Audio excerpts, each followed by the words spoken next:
Hello குட்டி பிள்ளை, எப்படி இருக்கீங்க? நல்லா இருக்கீங்களா? நம்மகிட்ட ஒருத்தர் உதவி கேட்டாங்கன்னா, இதை எடுத்து இங்கே வச்சிட அப்படின்னா சட்டுன்னு செஞ்சுட்டு போயிடக்கூடாது. அவங்க செய்த உதவியை காட்டிலும் அதிகமான உதவிகளை நீ அவங்கள செய்யணும். அப்போ தான் சந்தோஷப்படுவாங்க. தண்ணி கொடு அப்படின்னா தண்ணி குடிச்சிட்டு அப்படி போயிடக்கூடாது. குடித்த பிறகு அந்த டம்ளரை வாங்கி கொண்டு வைக்கணும்.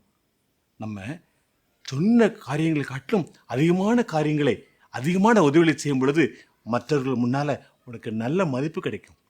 அப்படித்தான் ஒரு அக்கா அந்த ஒட்டகங்களுக்கும் தண்ணி பிடிச்சி கொடுத்து அந்த கேட்டாங்க பாரு, அவங்களும் தண்ணி பிடிச்சி கொடுத்தாங்களா. எவ்வளோ நல்ல பழக்கம். நீ அவங்கள்ட்ட கேட்குறவங்களுக்கு அவங்க கேட்டதை காட்டிலும் அதிகமான உதவிகளை செய்வியா? ஓகேயா? பாய். நான் குடிக்க உன் குடத்தை சாய்க்க வேண்டும் என்று நான் சொல்லும்போது குடி என்றும் உன் ஒட்டகங்களும் குடிக்கும்படி பார்ப்பேன் என்றும் சொல்லும் பெண் எவளோ அவளே நீர் உம்முடைய ஊழியக்காரனாகிய ஈசாக்குக்கு நியமித்தவள் என்றான்.